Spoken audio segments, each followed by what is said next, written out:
cool too, but No, it's gotta be the crit. The double crit.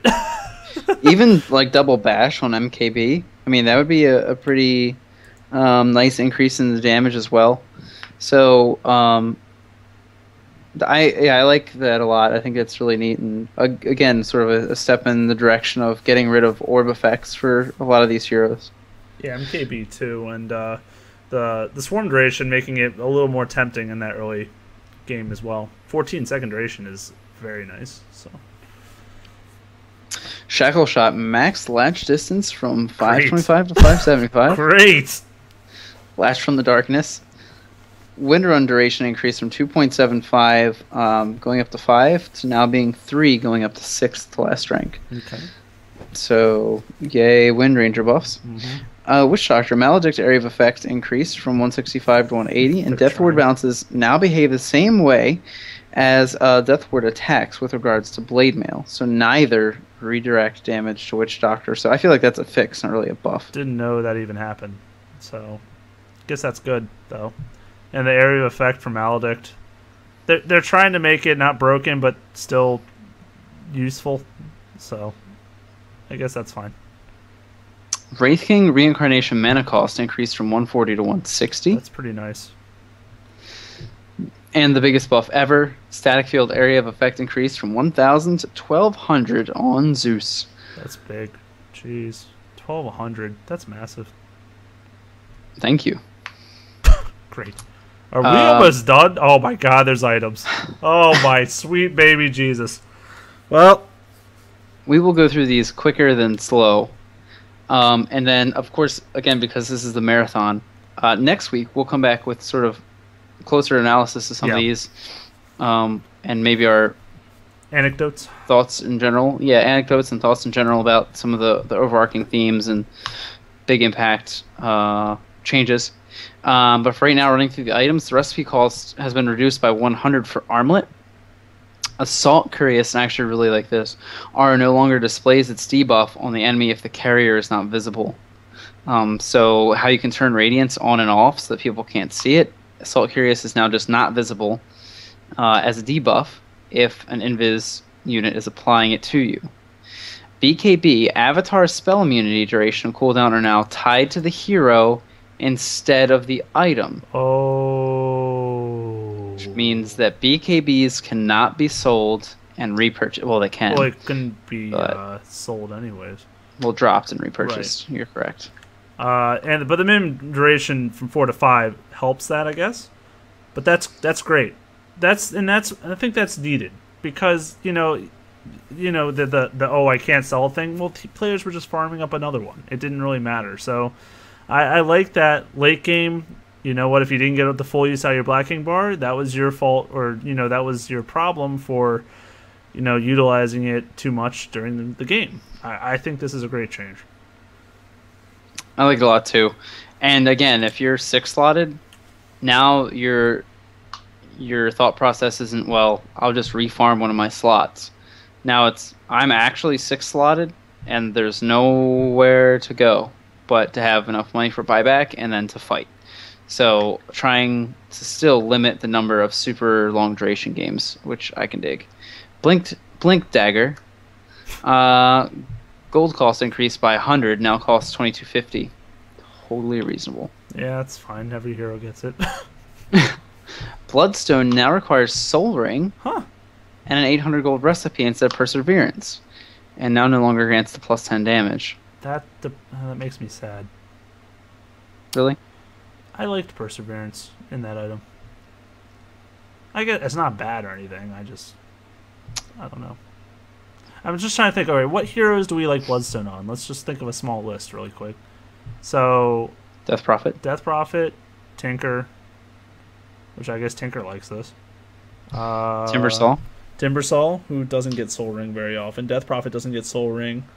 Boy, I feel like I'm forgetting someone. Techies, who gets Soul Ring. Yeah, I mean, I guess it's fine. It's not great for those couple heroes we mentioned, like Timbersaw. He's not going to want a Soul Ring. But, I mean, I guess it's not the end of the world. So Yeah, I mean, it is just your transition into the items, so you could really just save it for last. That's true as well. That's really true. And really, yeah, your overall actually gold cost for the item decreases by 150. That's true. Yeah, I mean, with the Timber Saw, for example, you just get the arcane boots anyways. So Mhm. the Perseverance didn't matter a whole ton, I guess. Yeah. Bottle gold costs now increased from 650 to 700. Wow.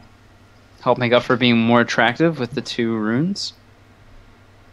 Boots of Travel teleport cooldown reduced from 60 to 50. Wow. I'll be honest, here's where I'm a scrub. I didn't realize that the Boots of Travel cooldown was actually shorter than a Scroll of TP already, Yeah. but now it's a good deal Even shorter. better. So now the Boots of Travel look more attractive for being an augment to, I guess, a part of your game as opposed to just being, I don't have the slots for Scrolls of TP. Butterfly now has an active ability, Flutter, which can be cast to trade Butterfly's evasion for a 20% movement speed bonus for 8 seconds. Tappy, 35-second cooldown. No, I'm listening to you. I already read it, actually, and I like it. I like giving items, like you said, passives are kind of just lackluster in general. And, I mean, this one obviously is really important in games.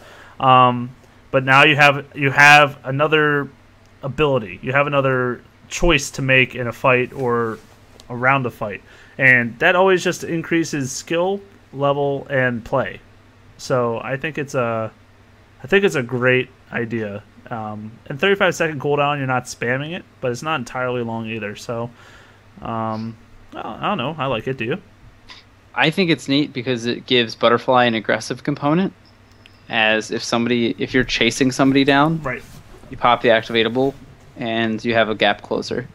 20% is pretty big, so Yes, it is. that's going to be a really nice way for you to try to get on top of somebody.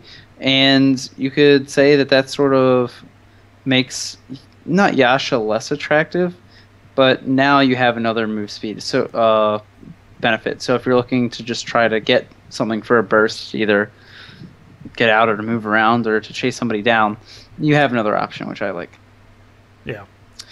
Cloak Hood and Pipe now stack like all of the normal magic resistances do. Cool. Okay. Crimson Guard, we already talked that. about. Dagon, the intelligence bonus per level has increased to be 25, so an increase of 1 at every rank. Energy Burst mana cost has increased to be 180 at all ranks, whereas before it would scale down to actually be as low as 100.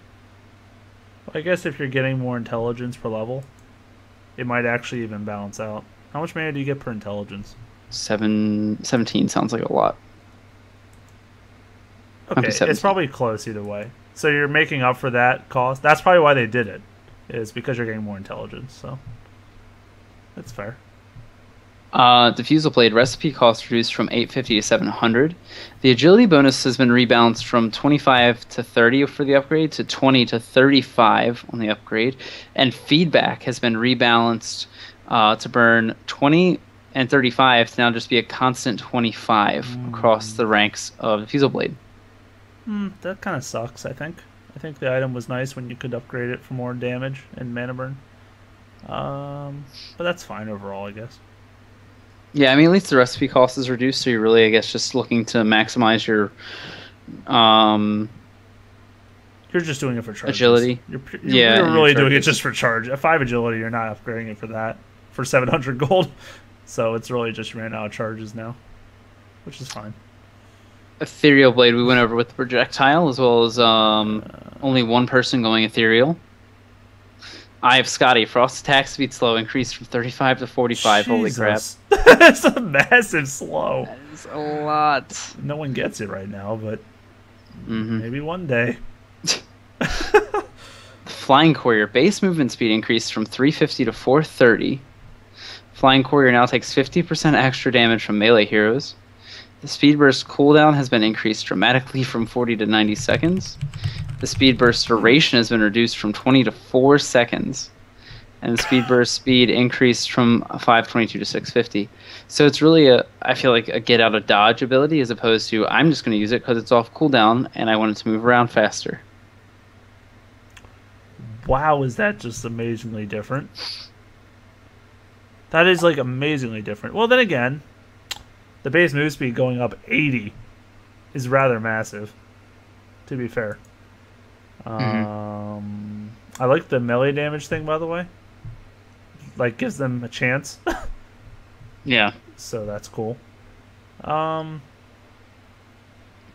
don't know. Yeah, I like it. Yeah, just make it more of an actual cooldown instead of all the time. Because I know personally I play a lot of mid, and I just spam it whenever I want it, anytime ever. If I see it's on cooldown, I just use it. Because why wouldn't you?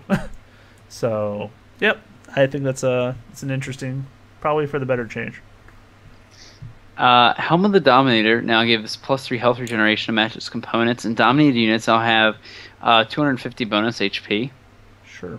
Fine, cool with it. HP regeneration matches the components for Hooded Defiance. Lincoln Sphere only blocks Wrath of Nature's initial bounce. Also some interaction with Lightning Storm. Yep. Cool. Fine. Maelstrom recipe cost increased by 100. Manta style mirror image vision type changed from unobstructed flying to ground. Also learned something there. Did they have that? And the recipe cost has actually been reduced from 900. Oh, it previously granted a brief glimpse of the surroundings, so it wasn't like all the time. It was just like flash of there's the vision. Which, yeah, I'm glad they changed that. Okay. Mask of Madness, the recipe cost was reduced by 100. Yay, Isama. Great. Rejoice. Mech, restore mana cost increased from 150 to 225. Direct nerf to Fada. Yes. Pipe of Insight, health regeneration increased from 8 to 9 to match the components. Refresher Orb cooldown increased from 160 to 185. So you really want to hold on to it a little more, maybe. Unless you really want to refresh it then. Yes. And there were even some, remember some games where people were talking about, like, oh, sometimes you just use it because it's like almost the same cooldown anyway, and you just want it available. So now, yeah, it's about the double and then having to wait a longer time for the double to come back online. Which is good, yeah. Ring of Protection armor was increased from 2 to 3, and the gold cost was actually increased by 25 to sort of match that. True Sight area has been increased for sentry wards by 50. So that's kind of big. Shadowblade, the Shadow Walk invisibility break damage increased from 150 to 175. Now heals you to full. What? I said now heals you to full. I'm making the joke about invis and health regen. It's too late for jokes. I understand. It's very way hard. past you now. It's fine. Go ahead. Freezing aura no longer displays its debuff if the enemy carrier is no longer visible or isn't visible, just like Assault Curious, which I think makes way too much sense. And yep. Here's the clincher, Jay. We might have to actually stop and talk about this one. Town Portal Scroll gold cost reduced from 135 to 100. That's a big deal. Now you can actually yell at the rest of your team and they don't TP to save you at level 2. That's a nice deal in the early game for sure. That's a pretty big deal in the early game.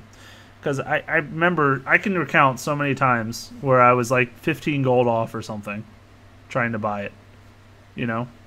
It's definitely, that 35 gold can make a big difference to people, especially supports. So, I mean, why do you think they did that change?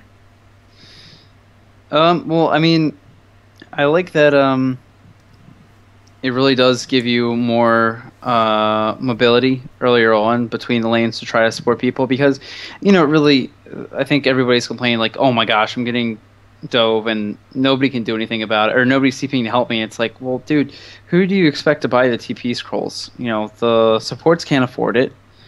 And if you use it and then you don't get anything for it, almost sort of like the deal with going to get the runes. You know, if you guess wrong on runes or you're not able to get the runes but you move to try to obtain them, you wind up losing a decent amount. So I like that that's more attractive and it's something else that sort of increases the likelihood for people to move outside of their lane during lane phase. Yeah, it's just it's encouraging movement is what it's doing, and making it more of a not sit back and farm and pull camps and stuff, more of a get engaged in the other lanes kind of gameplay. So I'm all about that. So now, a million years later, we're older, wiser. Are we? We would be excited if there was anything left in our body to generate that emotion. But what I'm excited about actually the most is that we now get to take these things and sort of, run them through our heads some more. And I'm really curious to see what all you guys out there think. Go ahead and drop by the facebook.com/Dodo On Demand. You can tweet at us too, at Dodo On Demand. And tell us what you think about the changes, what you thought were some of the craziest changes. So yeah, drop by, guys. Go out there, play some tests, and I guess not watch some tests because nobody actually plays real on the test client. But go out there, guys. Get ready to enjoy those new changes, and we will see you next week.